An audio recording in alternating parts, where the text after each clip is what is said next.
रासायनिक संयोग के नियम यही से पढ़ना है केमिस्ट्री में।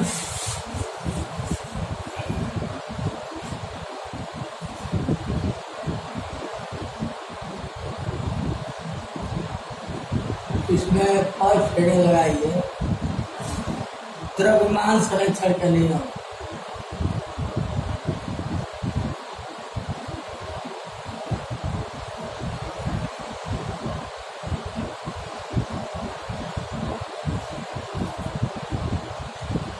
द्रव्यमान संरक्षण का नियम जो है लेवासिये ने प्रतिपादित किया। लिख लीजिए द्रव्यमान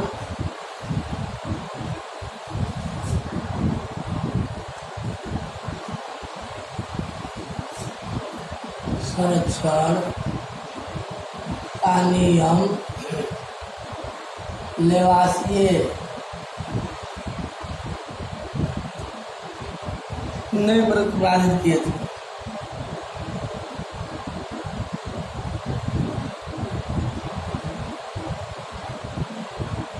ठीक है ना।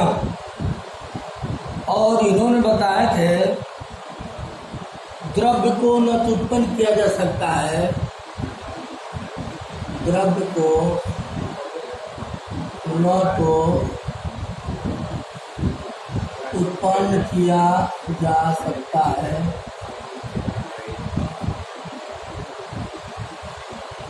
और ना ही नष्ट किया जा सकता है। समझ रहे हैं ना। द्रव्यमान को न तो उत्पन्न किया जा सकता है और न ही नष्ट किया जा सकता है। अर्थात अब क्रिया में जितना द्रव्यमान क्रिया करता है उतना ही द्रव्यमान उत्पाद में प्राप्त होता है। समझ रहे ना। अब क्रिया में जितना द्रव्यमान क्रिया करता है अभिकारक में उतना ही द्रव्यमान उत्पाद में प्राप्त हो जाता है। तो उसे हम कहते हैं द्रव्यमान संरक्षण का नियम। इन्होंने ये लेवासिये ने प्रतिपादित किए थे। ठीक है ना। अब जैसे इस पर एग्जाम्पल समझिए आप, नोट कर लिया है। इसे बीकर है तो अब इस बीकर में 3.4 ग्राम सिल्वर नाइट्रेट, 3.4 ग्राम सिल्वर नाइट्रेट है AgNO3 और 100 ग्राम पानी में इसको घोल दिया जाता है। सिल्वर नाइट्रेट को 3 ग्राम सिल्वर नाइट्रेट 100 ग्राम जल में घोला जाता है। 100 ग्राम जल H2O में घोल दिया जाता है तो 1.170 ग्राम सोडियम क्लोराइड और दूसरे बीकर में 1.170 ग्राम NaCl नमक है। इसको भी 100 ग्राम जल में घोल दिया गया। अब दोनों को मिला दिया गया एक तीसरे बीकर में। जब तीसरे बीकर में आप इसको मिलाइएगा तो 2.870 ग्राम सिल्वर क्लोराइड AgCl तथा 1.70 gram sodium nitrate 1.70 gram sodium nitrate NaNO3 बनाता है। तो आइए देखिए, इस दोनों बीकर में कुल कितना द्रव्यमान हुआ, दोनों को जोड़ दीजिए। दोनों बीकर में कुल कितना द्रव्यमान हुआ, ये 3.4 प्लस 100 ग्राम पानी। इसका कितना हुआ, 1.17 प्लस 100 ग्राम पानी। इसको टोटल जोड़िए, कितना हो रहा है, 204.570 ग्राम आएगा टोटली। और अभिकारक क्रिया करने से पहले कुल द्रव्यमान इतना है। आप जब क्रिया कर लेगा तो इसमें 100 ग्राम पानी ये भी आएगा, 100 ग्राम पानी ये भी आएगा, तो 200 ग्राम हो जाएगा पानी।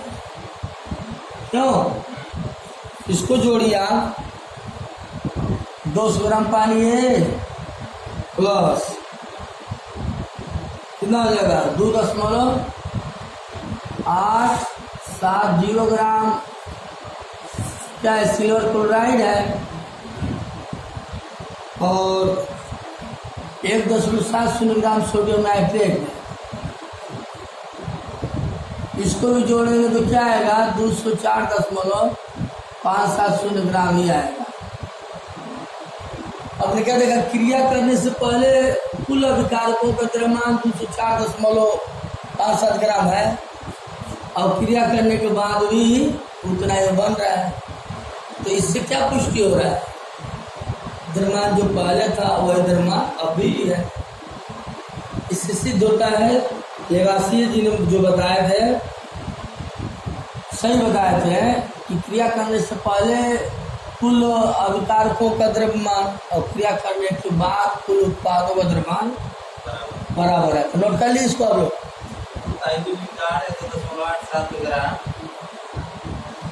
समझ नहीं पाए, देखिए सिल्वर क्लोराइड, सिल्वर नाइट्रेट है ना, AgNO3 प्लस ये पानी है, प्लस ये क्या है, NaCl है, प्लस पानी। तो देखिए इसका धाना आयन Ag पे क्या होता है, 1 धन चार्ज होता है, नाइट्रेट पे 1 ऋण चार्ज होता है। तो इसका धनायन इसका ऋणायन न्यूट्रलाइज होकर के Ag सिल्वर नाइट्रेट बनाता है। अब इसका धनायन इसकी ऋणायन से क्रिया करेगा, Ag किससे क्रिया करेगा, ये सोडियम आयन है, क्लोराइड ऋणायन है, इसका धनायन इसके ऋणायन से क्रिया करेगा, क्या बनाएगा, AgCl बनाएगा, और इसका ऋणायन इसके धनायन से क्रिया करके सोडियम नाइट्रेट बनाएगा। तो ये सिल्वर क्लोराइड कितना प्राप्त हो रहा है, 2.870 ग्राम प्राप्त हो रहा है। जब सिल्वर नाइट्रेट और पानी, सोडियम क्लोराइड और पानी जब दोनों मिक्स करते हैं, यहाँ पे रिएक्शन करते हैं थर्ड बीकर में, तो कितना प्राप्त हो रहा है, सिल्वर क्लोराइड जो है 2.87 ग्राम प्राप्त हो रहा है, और ये सोडियम नाइट्रेट 1.070 ग्राम प्राप्त हो रहा है। ये बाय रिएक्शन ये प्राप्त हो रहा है। तो कुल उत्पाद ये हुआ, कुल उत्पादों का द्रव्यमान और कुल अभिकारकों का द्रव्यमान बराबर रहता है। इससे प्रूफ हो रहा है कि द्रव्यमान स्थिर है। अब सेकेंड रूल लिखिए,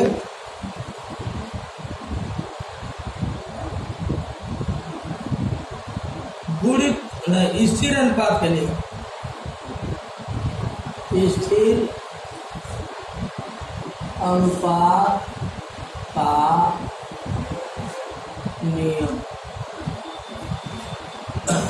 स्थिर अनुपात का नियम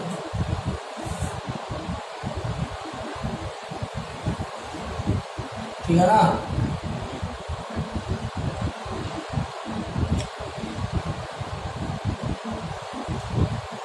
इस नियम का प्रतिपादन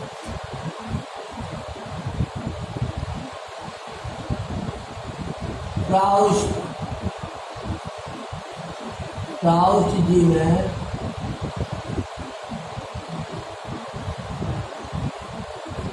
किए थे। इस नियम के अनुसार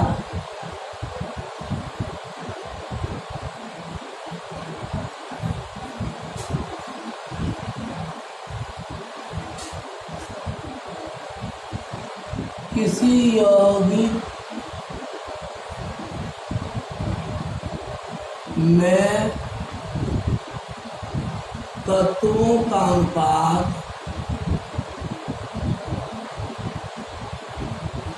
स्थिर रहता है।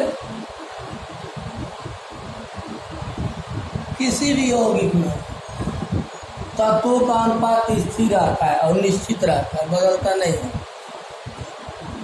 जैसे पानी है तो 2 परमाणु हाइड्रोजन का है और 1 परमाणु ऑक्सीजन का है। तो 2 परमाणु हाइड्रोजन का, 1 परमाणु ऑक्सीजन का, 2 परमाणु, 1 हाइड्रोजन का परमाणु भार कितना होता है? 1 होता है। तो ये 2 हाइड्रोजन है, 2 एकम 2, और ऑक्सीजन का 16 होता है। तो 2/16, 1 संबंध 8। एक संबंध जो 8 देख रहा है वो पानी चाहे किसी भी स्रोत से प्राप्त हो, कुआं का, हैंडपाइप का, कहीं से भी, किसी भी स्रोत का अगर पानी हो, उसमें हाइड्रोजन और ऑक्सीजन में एक संबंध 8 का अनुपात निश्चित रहेगा, वो बदलेगा नहीं। इसी को हम लोग बोलते हैं स्थिर अनुपात कहते हैं। आइए एक एग्जाम्पल और समझते हैं, इसको नोट कर लीजिए, समझिए। अब इसका दूसरा एग्जाम्पल भी ले लीजिए आप। ये सवाल है 1.0 ध्यान दीजिएगा 375 ग्राम क्यूप्रिक ऑक्साइड है। क्यूप्रिक ऑक्साइड, ठीक है, क्यूप्रिक ऑक्साइड CuO, ठीक है ना। 1.375 ग्राम क्यूप्रिक ऑक्साइड को हाइड्रोजन धारा में अपचयित किया गया। अब इसी में हाइड्रोजन की धारा प्रवाहित किया गया है।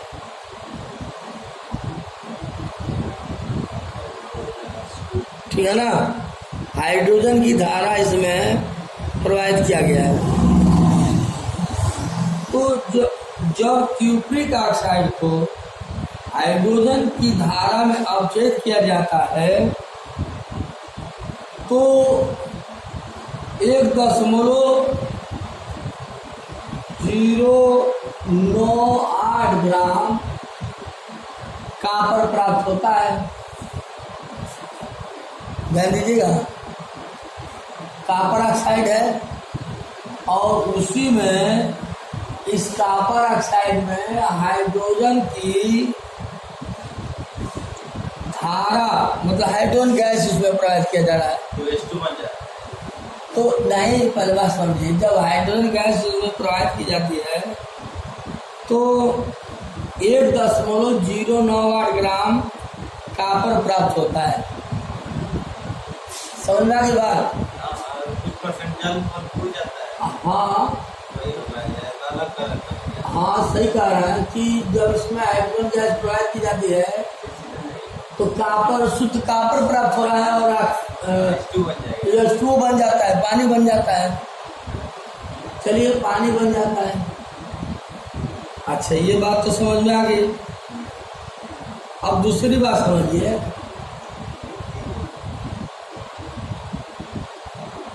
अब दूसरा बात है कि 1.179 ग्राम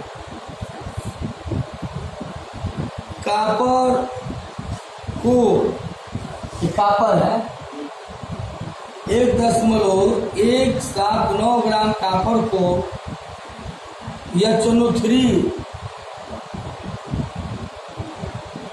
नाइट्रिक अम्ल इसको बोलते हैं, HNO3 में घोला गया, ऐसा समझा। 1.179 ग्राम कापर को नाइट्रिक अम्ल में जब घोला जाता है तो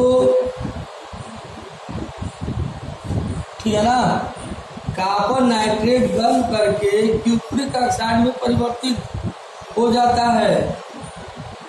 क्यूप्रिक किसमें परिवर्तित हुआ है? क्यूप्रिक ऑक्साइड में परिवर्तित हो जाता है, जिसका द्रव्यमान 1.476 ग्राम है। ध्यान दीजिएगा थोड़ा सा, 1 सेकेंड और ध्यान दीजिए। जब 1.179 ग्राम कापर को नाइट्रिक अम्ल में जब घोला जाता है तो कापर नाइट्रेट गर्म करके क्यूप्रिक ऑक्साइड में परिवर्तित हो जाता है। जब कापर 1.179 ग्राम को नाइट्रिक अम्ल के साथ मिलाकर गर्म किया जाता है तो 1.476 ग्राम कापर ऑक्साइड प्राप्त होता है। इस आधार पर किस नियम की पुष्टि हो रही है? आपको बताना है इन दोनों एक्सपेरिमेंट से किस नियम की पुष्टि हो रहा है। हाँ, कैसे, आइए देखते हैं। पहला प्रयोग क्या देखा आपने चंदन कि 1.375 ग्राम कॉपर ऑक्साइड में जब हाइड्रोजन की तेज धारा, गर्म हाइड्रोजन की तेज धारा प्रवाहित की जाती है तो 1.098 ग्राम कॉपर प्राप्त हो रहा है और हाइड्रोजन पानी मुक्त हो जाता है, हाइड्रोजन ऑक्साइड मुक्त हो जाता है। दूसरे एक्सपेरिमेंट में आपने क्या देखा कि 1.179 ग्राम कापर को जब नाइट्रिक अम्ल के साथ गर्म करते हैं तो कापर ऑक्साइड की 1.476 ग्राम क्यूप्रस ऑक्साइड प्राप्त होता है। तो यहाँ पे किस नियम की पुष्टिकरण हो रहा है? तो देखना इन दोनों में कॉमन क्या है?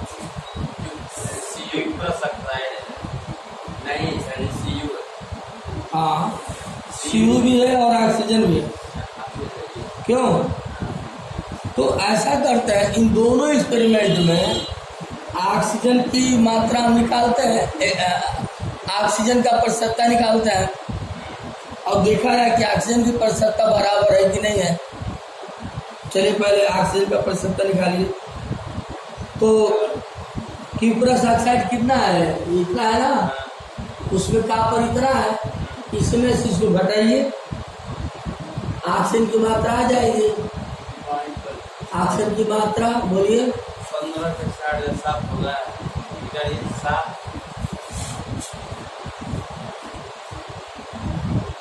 यही आएगा 10.277 है। क्यों?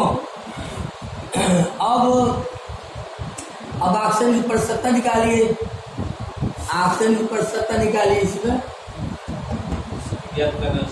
हाँ, जिसको ज्ञात करना होता है उसको ऊपर, जिसको ज्ञात करना होता है उसको नीचे, अब परसेंटेज निकाले गुणक 100। ऑक्सीजन की प्रतिशतता बोलिए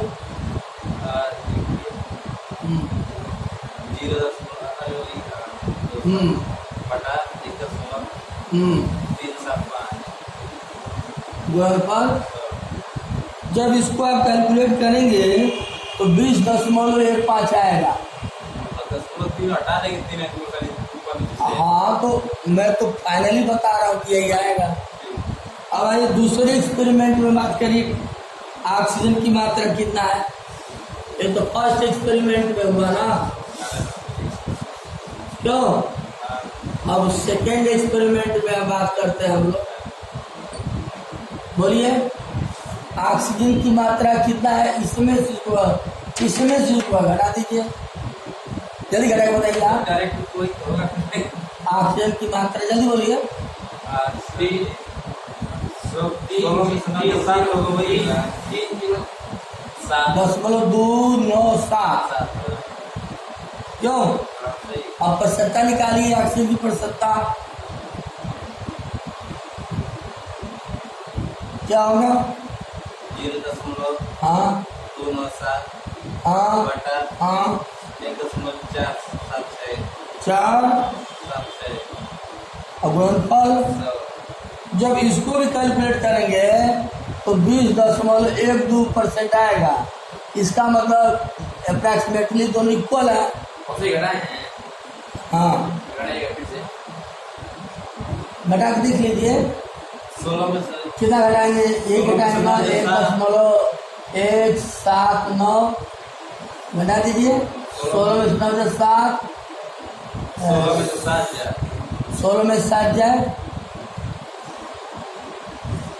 9 9 9 7 16 3 में से क्या 2 होगा। तो है सही तो है।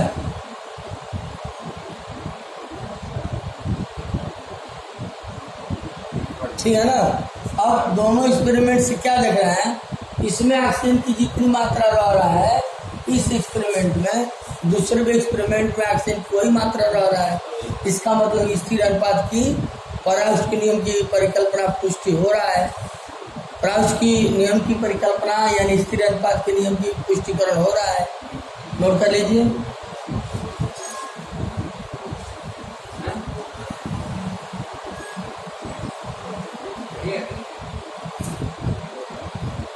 क्या बोला? 25 हो रहा है 25 हो रहा है ना। अरे मतलब अभी 52 है देखिए 7 हो रहा है। चलिए, दे आए। अब हम लोग 2-3 नियम कल पढ़ेंगे, ठीक ना। ठीक